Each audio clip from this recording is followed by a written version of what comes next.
你现在用的 YouTube 增长策略可能正在悄悄失效，有些创作者开始把流量来源从 YouTube 搜索转移到了 AI 平台，而且已经有人靠这个拿到了几十万的观看。以前稳定出片的题材，现在一个一个被下架。Shorts 演算法的逻辑也在这几个月出现了明显的转变，这些不是小调整，是整个游戏规则都换了。今天这支影片我要带你去看2026年我观察到的10个 YouTube 的趋势，这些趋势大多数创作者现在还没有意识到，但是如果说你现在看到了这支影片，你还有机会提前布局。House Grayson 这频道专门拆解 YouTube 流量以及变现逻辑，如果你想频道当成事业来做，一定要记得订阅。我也准备了一份 YouTube 新手成功宝典，你可以在留言区去免费领取。我们先从一个很多人没有想到的地方开始，影片的时长。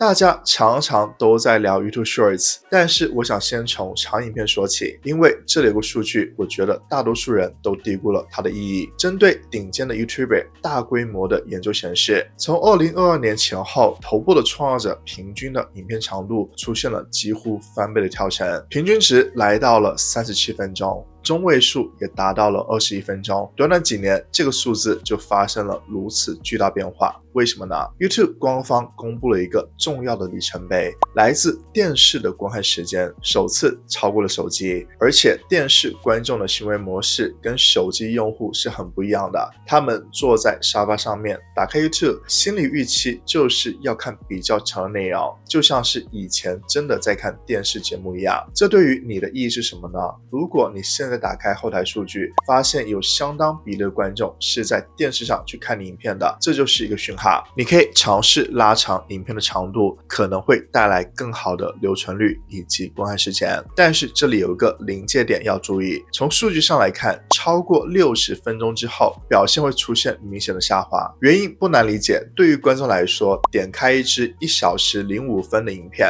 心理负担是远比55分钟的影片大的。时间戳上的那个1小时的符号，会让人直接感受到时间的成本，即使2支影片实际上差了不到10分钟。所以我的建议是，可以尝试做更长的影片，但是先把这个上限设定在60分钟以内。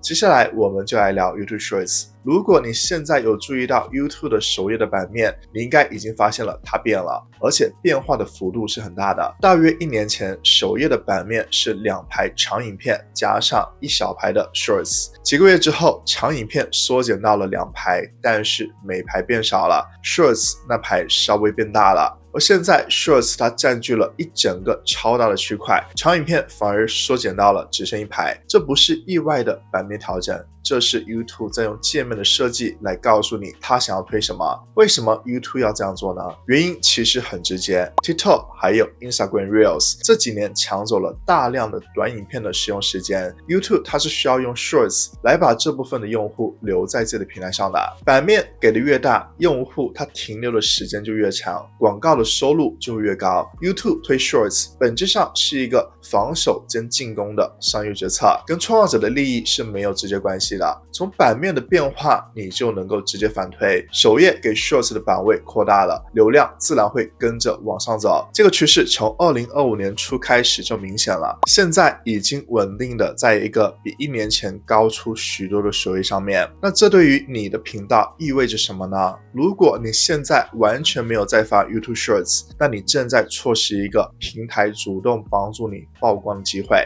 首页的版位就在那里， YouTube 已经准备好要把流量送出去，问题是要送给谁？但是反过来说，如果你是因为这个就把所有精力转去做 YouTube Shorts， 那又是另外一个问题，这个我们会在下个趋势里面会讲到。但是光知道 YouTube 它在推 YouTube Shorts 还是不够的，你必须了解到一个更加细的机制。从创作者的实际回报来看， YouTube 对于 Shorts 的推播是有一个明显的时间断点的，大约是在发布之后的30天。超过这个时间点，旧的 YouTube Shorts 它获得推播力道就会明显下滑。这两个趋势加在一起，就形成了一个清晰的逻辑。YouTube 它推更多的 YouTube Shorts， 但是只推新的 Shorts。如果你的目标是冲观看次数，那么策略就不是偶尔发一支 YouTube Shorts， 而是持续的高频率的发，让频道随时都有新鲜的内容可以被推播。但是我想在这里去加一个重要提醒，因为很多人会跳过这一步，直接去冲 Shorts。Shorts 它的观看次数还有长影片的观看次数对于频道的实际价值差距是很大的。Shorts 它是难以建立起忠实的社群，变现效率是低的，而且那个流量基本上是不属于你的，演算法停止推，你的观看就消失了。所以 Shorts 策略要不要做，取决于你想要的是什么。如果你要的是数字， Shorts 能够给你；如果你要的是一个可以长期变现的频道，那么 Shorts 只能是辅助，不能是主体。说到流量，如果你想更加系统的去搞懂2026年 YouTube 的推播逻辑，我整理了一套完整的成长蓝图，免费的放在影片下方，填入你的 email 就可以免费观看。这是我认为2026年最值得重新思考的一个趋势，因为它直接影响了你选题的整个逻辑。给 YouTube 建议的人大概分为了两派，第一派是内容品质派，他们会说做好内容，做吸睛说图，用标题的心理学会勾住观众。这些建议在方向上是没有错的，但是问题是它太抽象了，说图要多吸睛，内容要多好，对于很多创作者来说，这种建议是没办法直接执行的。第二派呢，就是复制爆款派，他们的逻辑是不要猜什么内容有效，直接去找你的领域里面已经成功的影片，复制他们的结构，因为那支影片已经被市场验证过了。这套策略曾经是很有效的，但那是还没有很多人去大规模的使用它的时候。现在的情况是，同一个频道领域里面可能有几十支的影片是用几乎相同的标题逻辑、缩图的结构，甚至是相同的开场方式，让所有人都在复制同一套的模板，观众看久了就会失去新鲜感，演算法它也会开始分散注意力。但这里有一个很多人会误解的地方，问题不是参考爆款这件事本身，问题是只做到了这一步就停了。爆款会告诉你一个重要的讯号，这个题材它的方向，这个受众需求，目前市场上面是有人买单的，但是讯号只是起点，不是答案。我自己在做选题的时候，爆款是第一层参考，但是第二层是我对自己观众的理解。同样一个题材，我的观众现在最在意的痛点是什么？他们卡在哪里？他们看过市面上那些影片之后，还有什么没有被回答的问题？把这个叠加进去，你做出来的题目才会跟其他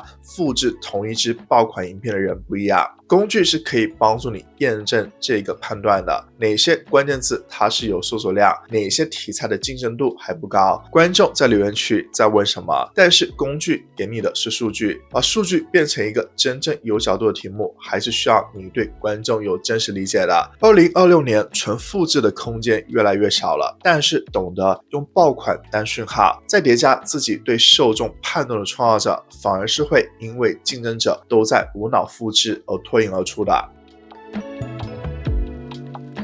接下来这个功能，我认为对于创作者变现的影响是非常深远的，但是目前讨论它的人还不多。传统的赞助模式它是这样运作的，品牌找你，你录制好赞助段落，剪进影片里面发布收钱，那段赞助就会永远的锁在那支影片里面，无法修改，也无法被替换。这个模式对于创作者是有两个根本性的限制的，第一就是它只对于大型的创作者是友善的，小频道很难吸引到品牌主动来找你谈合作。第二就是机会是一次性的，如果你有一支影片后来爆红，但是发布的时候并没有放赞助，那个流量对于你的赞助收入来说等于就是浪费掉了。 YouTube 现在正在推出这种动态广告插入的功能，改变了这个结构。你可以在已经发布的旧影片里面插入赞助段落，可以设定有效期限，到期后再换另外一个品牌，这意味着你的整个影片库都变成了可以独立计价的广告版位。对于有一定影片数量的创作者来说，这是一个实质性的变现杠杆。当有品牌来找你合作，你卖给他们的不只是你的下一支影片，而是你所有相关影片的曝光。YouTube 首页版面的改版，在另外一个层面也影响到了你。也就是缩图变大了。当长影片从一排5个变成到一排3个，每个缩图占据的荧幕空间大幅增加了。这个变化看起来只是版面的设计，但它其实也改变了观众做决定的方式。以前缩图小，观众浏览首页的时候，视线会快速的扫过一排5个标题和缩图一起参考，再决定点哪一支。但是现在缩图变大了，视觉印象变成了第一关，观众还没来得及去看标题，缩图就已经在他们的脑袋里面留下了第一印象，或者是没有留下任何印象。点击与否往往是在那1-2秒内就做决定了，这意味着缩图的作用从辅助说明变成了第一道筛选。你的缩图不只是要看起来不差，它要在一瞬间就让观众想点进去。 YouTube 官方也进一步的确认了这个方向，开始允许并且建议创造者上传 4K 的超高解析度的缩图。这不是一个可选项，而是整个平台正在提升视觉标准。如果你的缩图还停留在过去的制作标准，2026年在点击率上面就很有可能会付出代价。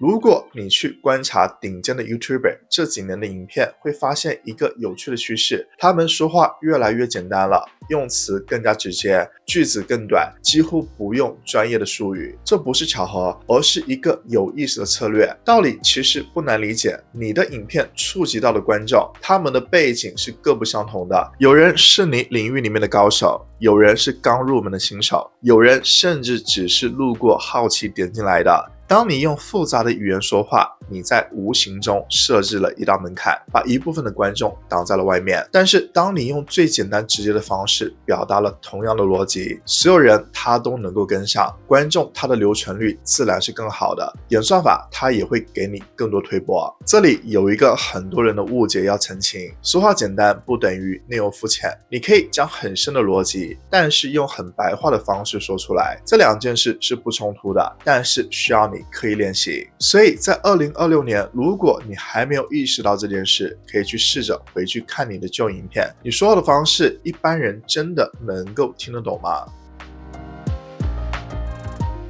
根据麦肯锡的研究，44%的 AI 聊天机器人用户，包括 Gemini、ChatGPT、Claude 等平台的使用者，认为 AI 是他们搜寻资讯的主要方式。这对于 YouTube 创造者有2层的影响。第一层是威胁，原本可能会透过 YouTube 搜寻到你的观众，现在直接去用 AI 了，那么你的搜寻流量就会被分走一部分。第2层是机会， AI 平台它在回答问题的时候，正在开始引用并且推荐 YouTube 影片作为延伸资源，特别是在 Gemini 上面，我已经看到了一些创作者的影片直接出现在了 AI 的搜寻结果里面。这意味着优化的目标不再只有 YouTube 搜索，还要去思考我的影片有没有可能被 AI 当作可信任的资料来源推荐出去。这是一个值得在2026年提前布局的方向。YouTube 对于平台内容的管控，在这1-2年里面明显变得更加积极了。他们并不排斥 AI 生成的内容，事实上，平台本身也在开发 AI 创作工具，但是在某些具体的行为上面 ，YouTube 的容忍度是正在降低的。其中一个最明显的就是夸大宣称，尤其是在财务或者是赚钱方法类的内容里面，那种靠 AI 上传 Shorts 每天赚10万的标题，正在被越来越多积极的处理，轻则限制推播，重则直接下架频道。对于大多数认真在做内容的创作者来说，这其实是好消息。市场正在淘汰那些夸大宣传抢流量的竞争者，但是如果说你自己的内容里面有任何说法是走向这个边界上面的，2026年是重新审视的好时机。YouTube 的标准只会越来越严，不会往回走。接下来这个趋势是我觉得最值得深思的一个。如果你去观察那些顶尖的 YouTuber 这几年的影片，会发现另外一个有趣的变化，他们越来越常提到自己，我试过这个方法，对我来说，我的频道当时就这样。这类第一人称的表达在近几年里面是明显变多了。当然部分原因是因为影片本身就变长了，说到自己的机会自然增加了，但是我认为背后还有一个更加结构性的原原因，这是对于 AI 内容浪潮的市场反应。当平台上面充斥着越来越多没有个人观点、没有主体意识的 AI 生成内容，观众反而是更加渴望看到有一个真实的人在说话，有立场、有经历、有情绪的。你说我试过这个方法，结果是这样，这会比根据数据这个方法是更加有效、更加有说服力的。不是因为前者更加严谨，而是因为前者让观众感觉到了有一个真实的人在跟他们对话。在 AI 内容越来越多的2026年，你最大的竞争优势之一就是你这个人的本身。但是我知道很多人看到这里，心里面其实还是有一个问题没有被回答。好，我知道规则变了，但是我现在到底应该从哪里开始？这是我最常收到的问题，不是趋势是什么，而是我的第一步应该怎么走。如果说你刚开始做频道，或者是你做了一段时间，但是还没有达到盈利门槛，我的这支影片是专门为你准备的，从零开始怎么走到1000订阅、4000小时的观看时长，来完成盈利资格。不是讲概念，而是一步一步的执行策略。你可以现在就点击这部影片继续观看。